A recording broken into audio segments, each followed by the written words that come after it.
অবশেষে বাংলাদেশের বাজারে লঞ্চ করা হলো সুজুকি 250 সিসির বাইকটি। এখন কথা হলো বাংলাদেশের বাজারে এই বাইকটির দাম কত এবং কি কি আপডেট আপনারা এই প্রাইস মূল্যে পেয়ে যাবেন, এবং অনেকের একটি কমন প্রশ্ন থাকে এই বাইকটিতে মাইলেজ কত যাবে। আজকের ভিডিওতে এই সব কিছুর বিষয়ে আলোচনা করব, তাই ভিডিওটি স্কিপ না করে সম্পূর্ণ দেখতে থাকুন। প্রথমে কথা বলবো বাইকগুলির দাম নিয়ে। সুজুকির নেকেড ভার্সন বাইকটির দাম রাখা হয়েছে 3,99,950 টাকা, আর সুজুকি এসএফ বাইকটির দাম রাখা হয়েছে 4,49,950 টাকা। এছাড়াও সুজুকি কোম্পানি থেকে স্পেশাল এডিশনের দুইটি বাইক লঞ্চ করা হয়েছে, যে বাইকগুলির প্রাইস দেওয়া হয়েছে 4,64,950 টাকা। সেহেতু আমরা বলতে পারি নেকেড ভার্সনের দাম 4 লক্ষর ভিতরে আপনারা পেয়ে যাবেন, এবং সুজুকি এসএফ বাইকটি 4.5 লক্ষ টাকায় আপনারা পেয়ে যাবেন। আর যদি আপনারা স্পেশাল এডিশন নিতে চান সেক্ষেত্রে দাম পড়বে 4,65,000 টাকা।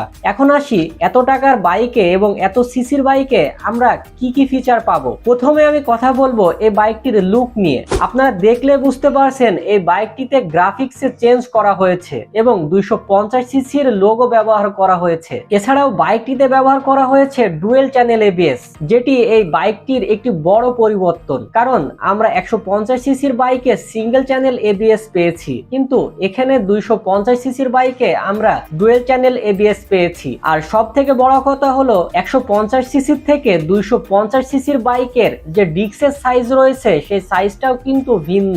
আগের সাইজের ডিস্কের থেকে এই 250 সিসির ডিস্ক কিন্তু বড় সাইজ করা হয়েছে। এছাড়াও বাইকটির ফ্রন্টে 110 সাইজ এবং রেয়ারে 150 সাইজের মোটা টায়ার ব্যবহার করা হয়েছে। সুজুকি 250 বাইকের ইঞ্জিন ক্যাপাসিটিও চেঞ্জ করা হয়েছে। আপনারা দেখলে বুঝতে পারবেন বাইকটির ইঞ্জিন আগের থেকে পরিবর্তন এবং বড় দেখাচ্ছে, কারণ 250 সিসির ক্যাপাসিটি হওয়ার কারণে এক্ষেত্রে টর্ক এবং পাওয়ার দুইটি আপনি 150 এর থেকে ডবল পেয়ে যাবেন। সেক্ষেত্রে রেচিং এর দিক থেকে এটা 150 এর উপরে টপ স্পিড আপনারা মিনিমাম পাবেন।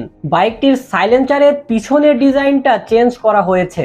সব থেকে ইন্টারেস্টিং এবং মজার বিষয় হলো এই বাইকটির রিমের যে ডিজাইনটা দেখতে পাচ্ছেন, এই ডিজাইনটা চেঞ্জ করা হয়েছে। আগের থেকে কিন্তু অনেক সুন্দর এবং রেসিং রিম একটি ব্যবহার করা হয়েছে।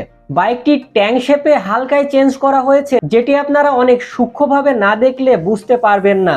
150 সিসির থেকে এই 250 সিসির মিটারের যে ডিসপ্লে রয়েছে সেই ডিসপ্লের কালারটা পরিবর্তন রয়েছে, কিন্তু ডিসপ্লে ফাংশন এবং দেখার দিক থেকে আপনি 150 সিসির সেই লুকটি পাবেন। এখন আসি 150 সিসি এবং 250 সিসির মধ্যে যে পার্থক্যগুলো বললাম সেক্ষেত্রে আর কি কি মিল রয়েছে। আপনারা দেখতে পাচ্ছেন এর হাইটের দিক থেকে আপনাদের কোনো পরিবর্তন দেখতে পাবেন না, কারণ আপনি যদি 5 ফিট 5 ইঞ্চির হন সেক্ষেত্রে ইজিলি এই বাইকটি রাইড করতে পারবেন। 150 সিসিতে যেরকম হাইট ছিল 250 সিসির হাইট সেরকম রাখা হয়েছে, এবং ওভারঅল লুক দেখতে গেলে টেল লাইট হেডলাইট এগুলো সব আগের মতনই রয়েছে। তো ওভারঅল সব থেকে বলতে গেলে এই বাইকটিতে 250 সিসির যে পাওয়ার এবং 150 থেকে 250 সিসির বাইকটি যদি আপনি না চালিয়ে থাকেন তাহলে এর পরিবর্তন সম্পর্কে আপনি ঠিকভাবে বুঝতে পারবেন না। সেক্ষেত্রে আপনি চাইলেই এই বাইকটি অনায়াসে ক্রয় করতে পারেন। এখন আসে একটি ছোট্ট প্রবলেম, কারণ আমরা অনেকেই বাইক কিনবো কিন্তু এখানে 250 সিসি হয়, তেলের হিসাবটা একটু ভিন্ন।